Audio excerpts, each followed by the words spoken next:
your Nvidia GPU might be leaving performance on the table. Random GPU usage drops, unstable FPS, that's GPU throttling, and we're going to fix it. We'll remove the settings holding your GPU back, optimize it properly, and test the real performance difference. Before touching any advanced settings, we need to make sure the driver itself isn't the problem.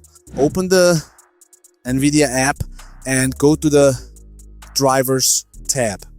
Check whether a newer game-ready driver is available. If there is, download and install it. Once that's done, right-click the Start button and open Device Manager. Expand Display Adapters.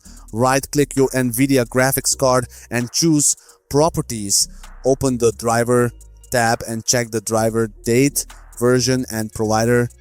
This is worth checking because Windows Update can sometimes install a different display driver in the background, while an outdated or broken installation can lead to unstable GPU clocks, stutters, or strange performance drops. So before we start changing Windows settings, make sure the driver foundation is clean and up to date. With the driver checked, let's deal with Windows power behavior.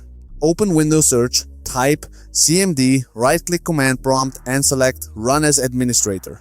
Paste Power CFG, Duplicate Regime, E9, A42, B02, D5DF, 448, DAA000, 3F1, 4749, EB61, press Enter. Now open Control Panel, go to Power Options and expand Show Additional Plans if needed. Select Ultimate Performance. If it doesn't appear immediately, close and reopen Power Options. Next, if you want to fully optimize your PC with just a few clicks, even if you know absolutely nothing about PC optimization, you can use TweakShift AI Engine. It uses AI to analyze your PC hardware and your selected gaming goals, then recommends the most compatible and effective optimizations for your system. You can try TweakShift AI Engine for free with limited tweaks unlocked. But if you want full access and don't want to keep paying someone hundreds of dollars every time you need your PC optimized, you can unlock the full version. Check the link in the video description and try TweakShift AI Engine today. Sometimes the CPU isn't responding fast enough, or Windows is being too aggressive with power saving, so the GPU simply has less work to do. Here's where we improve that CPU side behavior. Keep Command Prompt open as administrator and run. Power CFG attribute sub processor perfingpol attrib hide, then run Power CFG attributes sub processor perf boost mode attrib hide. These commands don't increase FPS by themselves, they simply reveal two processor options that Windows normally hides. Go back to Control Panel Power Options. Beside your active plan, click Change Plan Settings, then open Change Advanced Power Settings. Expand Processor Power Management. Find Processor Performance Increase Policy. If your system shows, rocket test that. If your Windows version uses different names, choose the fastest performance increase option available. This setting controls how quickly the CPU reacts when a sudden workload appears. And games are full of sudden workloads, new players enter the scene, physics kicks in, textures start streaming, or a busy fight begins. If the CPU is slow to respond, FPS can dip and GPU usage can fall because the graphics card is waiting for the processor to catch up. Now find Processor Performance Boost Mode. Desktop users can test Aggressive. If you're on a laptop, start with Efficient Aggressive, especially if temperatures are already high. This controls how aggressively the CPU boosts above its normal operating frequency. The goal isn't to force maximum clocks every second. We simply want the processor to respond quickly enough during gaming, so it doesn't become the reason GPU usage suddenly falls. Stay inside Advanced Power Settings because there are two more power-saving features worth changing.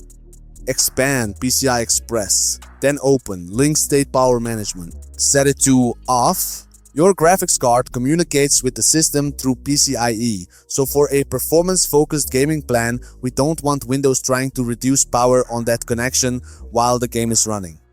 Now expand USB settings and find USB Selective Suspend setting. Set it to Disabled. This one isn't going to raise the GPU clock directly, but gaming isn't just the GPU. Your mouse, keyboard, controller, USB headset, audio interface, and other devices can all be affected by Windows USB power management. Disabling selective suspend helps remove another power-saving behavior that can sometimes show up as input skips, controller issues, audio drops, or tiny interruptions during gameplay. Click Apply when you're finished. The power side is configured. Now let's clean up something that can make perfectly capable hardware feel terrible. Old shader cache. Press Windows plus R and paste. % local app data, % Nvidia DX cache. Press Enter. Delete the files inside. If Windows refuses to delete a few of them, skip those files. Some may currently be in use. Open Run again and paste. % local app data, % Nvidia GL cache. Delete the contents of that folder as well. Then check % local app data, % local low Nvidia per driver version DX cache. If the folder exists, remove the files inside. If it doesn't exist, just move on. So load the game, let one map fully load, or play for a few minutes before judging the result. Once the old cache is gone, we need to make sure Nvidia can rebuild it normally. Open the Nvidia app, go to Graphics, then Global Settings, find shader cache size and set it to driver default. Don't leave shader cache disabled for normal gaming. Once shaders have been built correctly, caching them prevents the game and driver from repeatedly doing the same work. Driver default is the cleanest option here, because Nvidia handles the cache automatically. While we're already inside the Nvidia app, let's remove a few things that can interfere with a clean performance test. Go to Settings and find Nvidia Overlay. Turn it off for testing. If you use instant replay, shadow play, filters, or Nvidia performance monitoring, you can enable it again later. But if you're trying to find out what your system can do with the least background interference, test with the overlay disabled first. Now look for automatic game optimization and turn it off. We don't want the Nvidia app changing your in-game graphics settings while we're trying to compare performance manually. Now let's configure the game profile itself. Right-click the desktop and open Nvidia control panel. Go to Manage 3D settings, then switch to Program settings. Choose the game you want to optimize. If it isn't listed, click Add and select the real game executable, not Steam, Epic Games Launcher, or another launcher. Set Power Management Mode to prefer maximum performance. This keeps that game's Nvidia profile focused on performance rather than letting the driver drop into lower power states too aggressively. Set Low Latency Mode to On. If your game supports Nvidia Reflex, use Reflex inside the game instead. For games without Reflex, Low Latency Mode On is a good driver level option to test. Set Preferred Refresh Rate to Highest Available. Set Vertical Sync to Off for this low latency profile. Set Threaded Optimization to Auto. Set CUDA GPUs to All. And set OpenGL Rendering GPU to your Nvidia graphics card. Click Apply. That's enough. We're not changing 50 random control panel options just because they exist. We only want the settings that actually match the performance problem we're trying to fix. Now we're going into the advanced Windows GPU section. Open Windows Search, type Registry Editor, right-click it and select Run as Administrator. Paste this path into the address bar. H key, local, machine, system, current control set, control, graphics drivers. Inside this key, create a DW or add 32-bit value named WSH mode. Open it and set the value to 2. This enables hardware accelerated GPU scheduling from the registry side.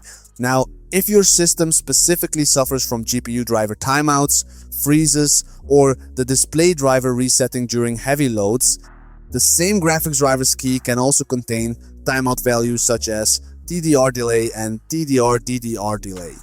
Set DDR delay to 10 and DDR delay to 20 only when you're actually troubleshooting driver timeout behavior. These two settings are not FPS tweaks. They simply give the graphics driver more time to recover before Windows decides it has stopped responding. There's one last game-specific Windows setting worth checking. Locate your game's main executable file, right-click it, and open Properties. Go to the Compatibility tab, Disable Full Screen Optimizations. Then click Change High DPI Settings.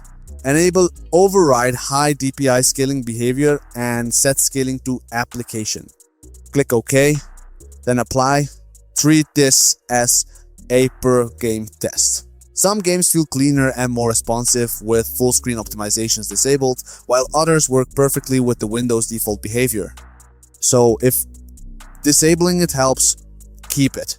If nothing improves or the game gets worse, return here and restore the default setting. That completes the software side setup. Restart your PC so the new power behavior, CPU settings, Nvidia configuration, graphics preferences, hacks, and compatibility changes can load properly. Once Windows starts again, launch the same game with the same resolution, graphics settings, map, and testing location. After configuring everything properly, the goal is more stable GPU usage, steadier clock behavior, smoother gameplay, and fewer unnecessary performance drops. If this video helped you, drop a like and I'll see you in the next one.